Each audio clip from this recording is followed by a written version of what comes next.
Hello friends, कैसे हैं आप सभी लोग। Welcome my YouTube channel physics with Pavan Dixit.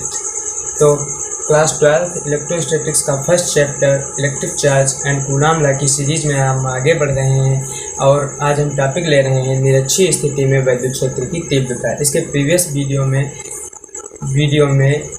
Number 3 में हमने इलेक्ट्रिक डायपोल के कारण अच्छी स्थिति में विद्युत क्षेत्र की तीव्रता को देखा था। तो आज हम बात करते हैं इलेक्ट्रिक डायपोल के कारण निरक्षीय स्थिति में विद्युत क्षेत्र की तीव्रता। तो जो भी फ्रेंड्स हमारे चैनल पे नए हैं वे हमारे चैनल को सब्सक्राइब करके बेल आइकन को प्रेस कर लें, जिससे हमारे हर एक वीडियो की नोटिफिकेशन उन तक पहुंच सके। चलो वीडियो को स्टार्ट करते हैं। तो फ्रेंड्स वीडियो को स्टार्ट करते हैं। हमारे पास माइनस क्यू तथा प्लस क्यू आवेश से बना एक इलेक्ट्रिक डायपोल ए बी है, जिसके बीच की दूरी 12 है। माइनस क्यू तथा प्लस क्यू आवेश के साथ बना कोई इलेक्ट्रिक डायपोल ए बी है, जिसके बीच की दूरी 12 है। हमें इसके मध्य बिंदु O से r दूरी पर स्थित O से निरक्षीय स्थिति में r दूरी पर स्थित बिंदु P पर विद्युत क्षेत्र की तीव्रता को ज्ञात करना है।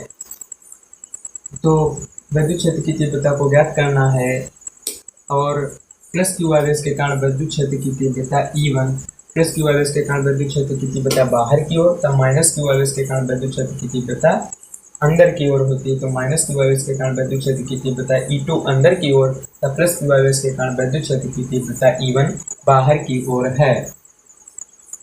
तो हम प्लस क्यू आवेश के कारण पॉइंट P पर विद्युत क्षेत्र की तीव्रता को निकालने के लिए हमें ये प्लस क्यू आवेश से इस पॉइंट P तक की दूरी हमें ज्ञात होना चाहिए, क्योंकि दूरी का वर्ग होता है। इसलिए हमें पॉइंट P से प्लस क्यू आवेश तक की अर्थात हमें PB की दूरी पता होनी चाहिए। तो इस दूरी को हम कैसे निकालते हैं और ये दूरी हमें पता होनी चाहिए। तो त्रिभुज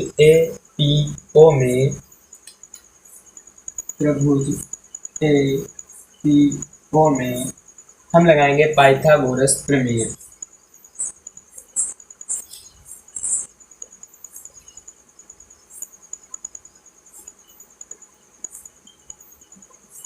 पाइथागोरस प्रमेय क्या है? कर्ण पर बना वर्ग शेष दो भुजाओं के वर्गों के योग के बराबर होता है, अर्थात AP का वर्ग इज इक्वल टू AO का वर्ग प्लस OP का वर्ग। AO हमारा है L। AO हमारा कितना है? चूंकि ये इलेक्ट्रिक डायपोल AB है, इसकी लेंथ 12 है और इसका ये मध्य बिंदु O है।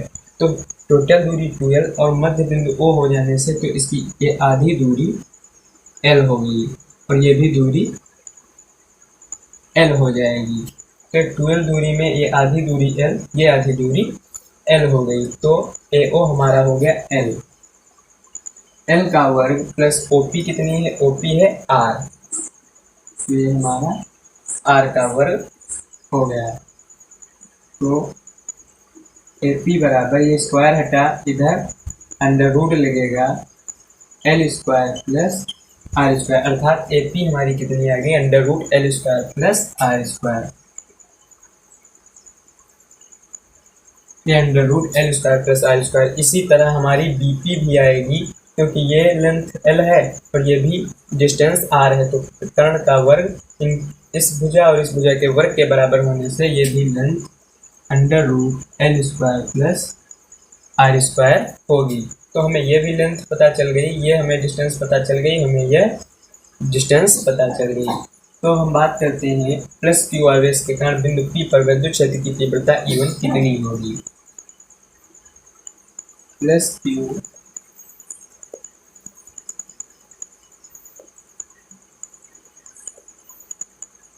क्यू आवेश के कारण बिंदु P पर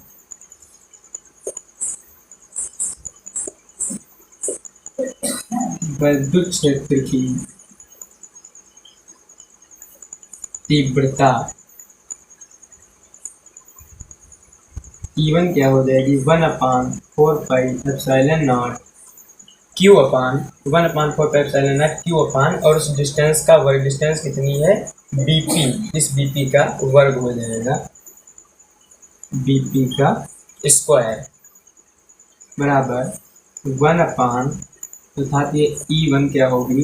1/4 4 pi epsilon naught Q upon B P हमारी कितनी है under root L square plus R square, under root L square plus R square और इसका वर्ग कर दिया तो इस वर्ग से ये अंडर रूट हट जाएगा तो हमारी इवन क्या आ जाएगी 1/4 pi epsilon naught Q upon L square plus R square. ठीक है, इवन की तीव्रता 1/4 pi epsilon naught Q upon L square plus R square, इस अंडर रूट से ये स्क्वायर इस अंडर रूट से हट जाएगा और इसकी डायरेक्शन किस ओर होगी बी से पी की ओर, क्योंकि प्लस क्यू वाले इसके कारण विद्युत क्षेत्र की तीव्रता बाहर की ओर होती तो ये होगा बी से पी की ओर। तीव्रता इस इवन की डायरेक्शन बी से पी की ओर होगी। अब माइनस क्यू आवेश के कारण बिंदु पी पर विद्युत क्षेत्र की तीव्रता E2 कितनी होगी, माइनस क्यू आवेश के कारण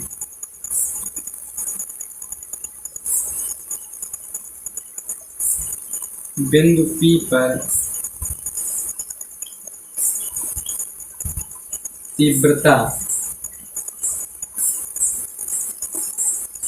E2 कितनी हो जाएगी 1/4 pi epsilon naught Q upon और इसकी डिस्टेंस ए पी का वर्ग A P square 1/4 pi epsilon naught Q upon और ए पी हमारी डिस्टेंस भी under root L square plus R square है, L square plus R square इसका वर्ग है और इस वर्ग से अंडर रूट हटेगा तो 1/4 pi epsilon naught Q upon ये होगा L square plus R square और इसकी डिस्टेंस किस डायरेक्शन में होगी, इसकी डिस्टेंस किधर होगी माइनस क्यू वाले इसके कारण बिंदु पी पर विद्युत क्षेत्र की तीव्रता है जो E2 है इसकी डिस्टेंस P2A हो जाएगी, P2A इसकी डिस्टेंस होगी तो डायरेक्शन होगी। तो प्लस क्यू आवेश के कारण विद्युत क्षेत्र की तीव्रता या बाहर की ओर और माइनस क्यू आवेश के कारण फिर विद्युत क्षेत्र की तीव्रता अंदर की ओर है। तो परिणामी तीव्रता के लिए हम क्या करते हैं, हमने माना है ये एंगल थीटा है तो ये भी एंगल थीटा है, ये एंगल और ये एंगल हमारे थीटा है, ए पी ए ओ और पी बी ओ ये एंगल हमारे थीटा है। तो हमने क्या किया, हमने इस ए बी लाइन के पैरेलल एक लाइन खींची, ये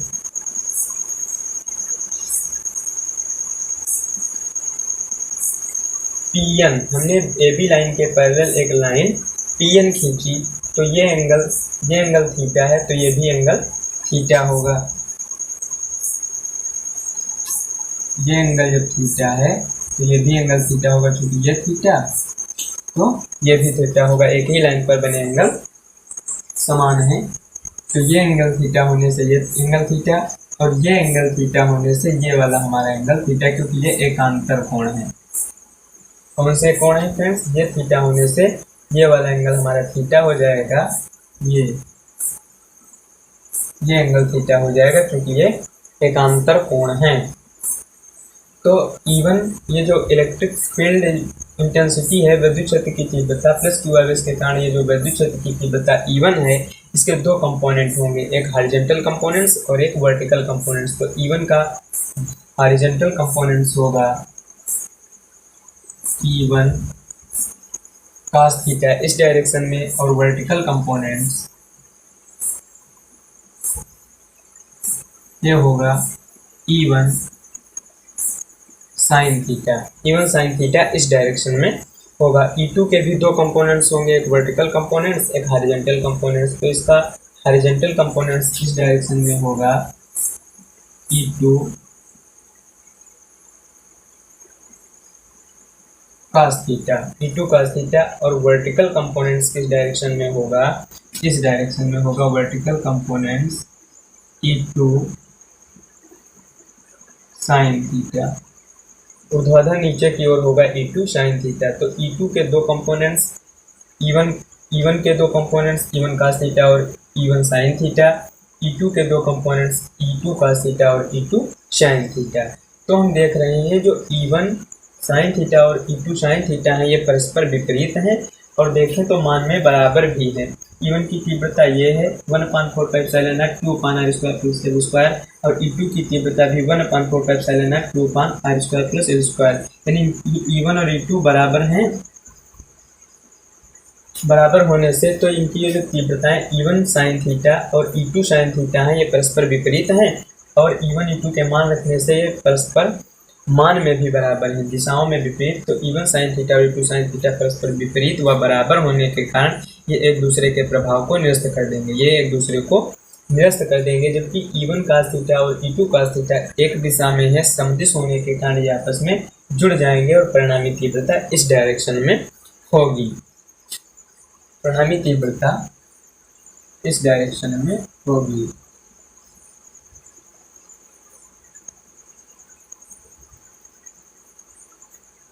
तो ये जो E1 sin थीटा और E2 sin थीटा है ये परस्पर निरस्त हो जाएंगे। E1 sin थीटा व E2 sin थीटा परस्पर निरस्त हो जाएंगे। निरस्त क्यों हो जाएंगे? मान में बराबर हैं और विपरीत दिशा में है, इस कारण ये निरस्त हो जाएंगे। जबकि E1 cos थीटा और E2 cos थीटा आपस में जुड़ जाएंगे।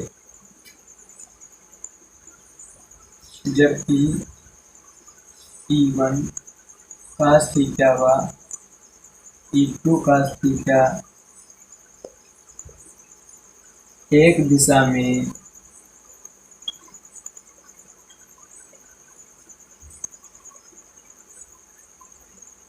होने के कारण आपस में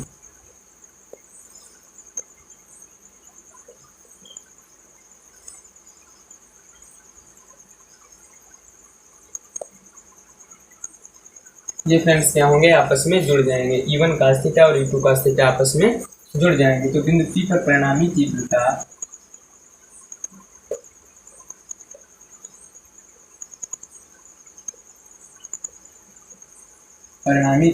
E क्या होगी? ये E1 cos theta plus E2 cos theta आपस में जुड़ जाएंगे। E1 cos थीटा और E2 cos थीटा आपस में जुड़ जाएंगे। इसमें cos थीटा दोनों से हम कॉमन ले लेते हैं, तो E1 प्लस E2 और हमने cos थीटा कॉमन ले लिया। E1 E2 के मान रखते हैं 1/4πε0 q E1 है L² प्लस R² और E2 क्या है? 1/4πε0 q E2 है L² प्लस R² और इंटू ये cos थीटा, ये वाला हमारा cos थीटा। आगे देखते हैं।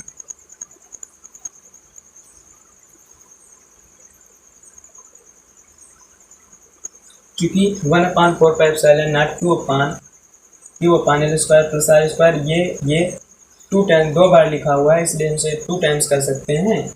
ये इतना 2 बार लिखा हुआ है, तो इसको हम लिख देंगे 2 times 1/4πε0 q L² plus R²। और इस 2 को हम यहाँ पे लिख सकते हैं, इस 2 को हम लिख दें यहाँ पर इंटू cos थीटा। तो ये फ्रेंड्स हम cos थीटा का पहले मान डालेंगे। cos थीटा कहाँ से निकालेंगे? त्रिभुज APO में यदि हम cos थीटा निकालें, त्रिभुज APO में cos थीटा क्या हो जाएगा? cos थीटा आधार बटे कर्ण, आधार है हमारा AO और कर्ण हमारा है AP।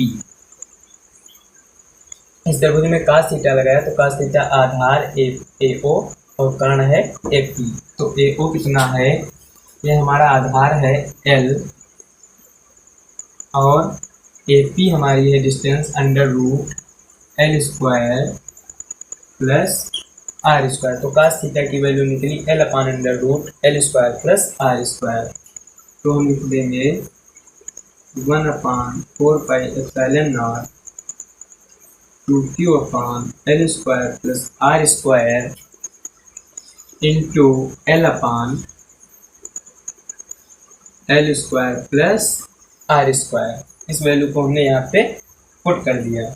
अब देखिए इसकी पावर एक L square plus R square, और ये अंडर रूट में है L square plus R square. इसकी पावर एक पावर इसकी अंडर रूट की पावर होती है 1/2 R square plus L square लिखा है, इसकी पावर 1, और अंडर रूट की power L square plus R square पे अंडर रूट है तो इसकी पावर हो जाएगी 1/2।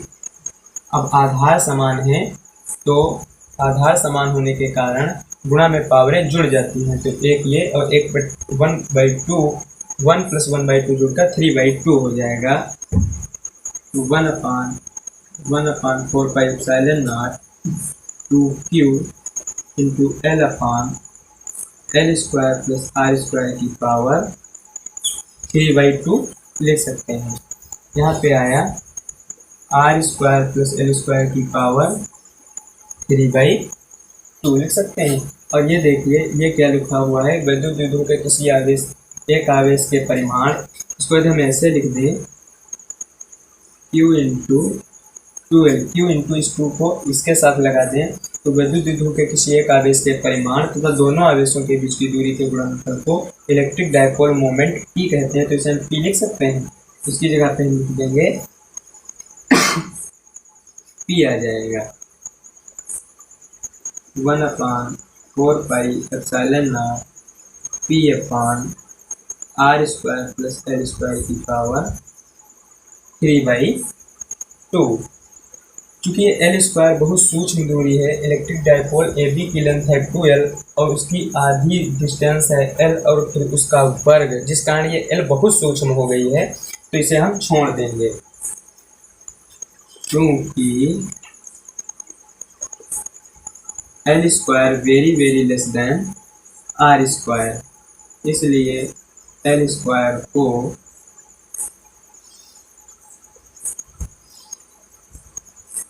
छोड़ने पर किसी छोटी संख्या का वर्ग और भी छोटा हो जाता है। जैसे 0.001 का यदि हम वर्ग करें तो ये क्या आ जाएगा 1 2 3 4 5 6 पॉइंट्स 6 अंकों में आ जाएगा। 1 2 3 4 5 6 पॉइंट कुछ यहाँ पे लगेगा। तो इस किसी भी छोटी संख्या का यदि हम वर्ग करें तो वह संख्या और भी छोटी हो जाती है, इसलिए हमने एल स्क्वायर को छोड़ दिया। एल स्क्वायर बहुत सूक्ष्म संख्या होने के कारण हमने इसको छोड़ दिया। तो ये क्या आ जाएगा, ये आया E = 1/4πε0 P अपान, अब एल स्क्वायर को हमने छोड़ दिया है तो आर स्क्वायर की पावर 3/2, आर स्क्वायर उसकी पावर 3/2, तो पावर की मल्टीप्लाई हो जाएगी। एल स्क्वायर को छोड़ा तो आर स्क्वायर और पावर की मल्टीप्लाई होगी तो 2 से 2 कट गया, एक बराबर r³ आ जाएगा। क्योंकि पावर के ऊपर पावर तो पावर की मल्टीप्लाई होगी, तो ये 2 से ये 2 कटा, ये बचा r³। तो E = 1/4πε0 P अपान r³, और इसकी डायरेक्शन होगी P से N की ओर।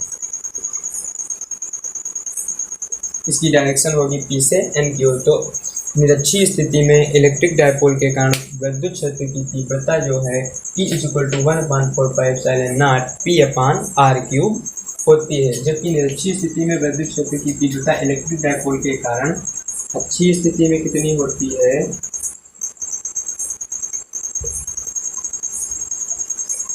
अक्षीय स्थिति में E होती है E = 1/4πε0 P अपान r³। ये होती है अक्षीय स्थिति में विद्युत क्षेत्र की तीव्रता। निरक्षीय स्थिति में विद्युत क्षेत्र की तीव्रता E = 1/4πε0 P अपान r³। तो इस प्रकार से किसी इलेक्ट्रिक डायपोल के कारण निरक्षीय स्थिति में विद्युत क्षेत्र की तीव्रता के लिए हम व्यंजक को निकालते हैं। तो आशा करते हैं निरक्षीय स्थिति में विद्युत क्षेत्र की तीव्रता का ये टॉपिक आपको अच्छे से समझ में आया होगा। आज यहीं पे अपनी क्लास को करते हैं समाप्त। मिलते हैं किसी अन्य वीडियो में, तब तक के लिए पढ़ाई करते रहिए। All the very best.